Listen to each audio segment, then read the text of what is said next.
Please click like and subscribe and that little notification bell for the next episode. The Stone's Throw Diner Theater was closed. So we couldn't film what was inside. Stone's Throw Dinner Theater is one of the older dinner theaters here in the area. They serve traditional meals and a show. They do a wide range of modern and classical theater.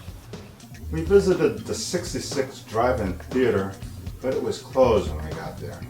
It is one of the few outdoor theaters that still exist. That's true.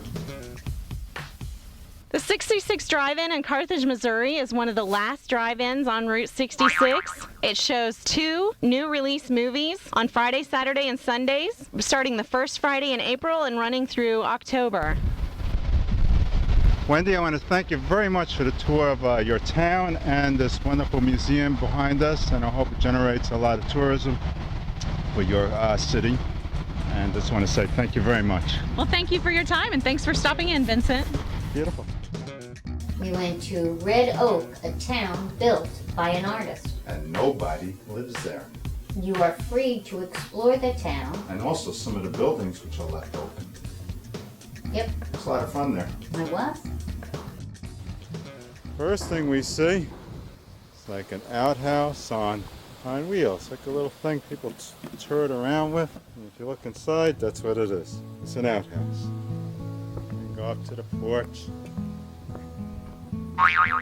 Everything's closed right now. You can see inside. Everything is being worked on. Some old-fashioned car, remnant, antique. This is gonna be like an old store.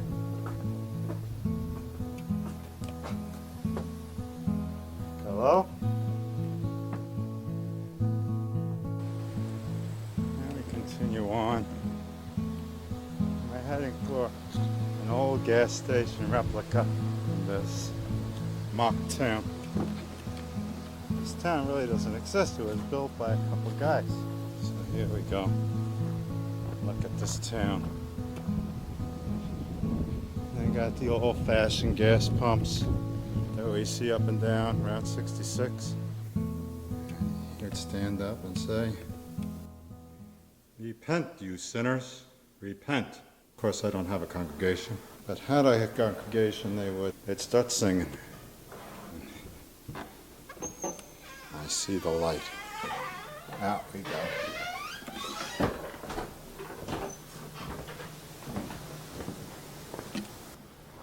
Now this sort of reminds me of something they used to do in Tangier.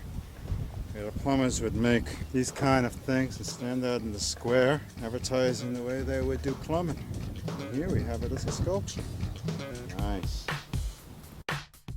I loved that plumbing sculpture in Red Oak.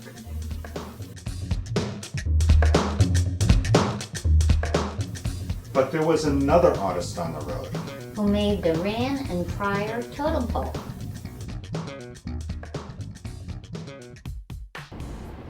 This friend of mine, we went to school, 1 through 12, in this little old town here.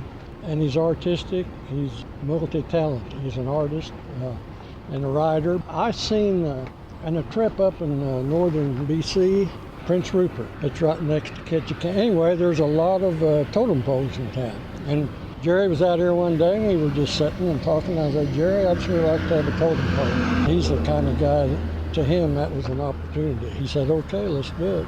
He kind of drew it up. We found a tree out back and we just started in. I helped him. He designed it, and but we did it. You carved it? Like yes. It's People ask me what we used, and I say everything from a pocket knife to a chainsaw. Oh, okay, yeah. I think we started in July. Oh, okay. Then it was off to Peggy Sue's. But it was closed and for sale. What a shame. It was. And this is Peggy Sue's Drive-In. And this is another casualty of the old road, the old Route 66 diner, which is now boarded up and it's waiting for another opportunity to reopen.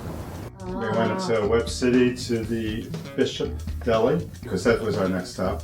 I thought it was also a soda fountain place. Yes, it was. This is a busy intersection here in Webb City at the Bradbury Bishop Deli. A lot of folks come here just to look at the old-time soda fountain, just to be seen in there. It's a historic part of Route 66.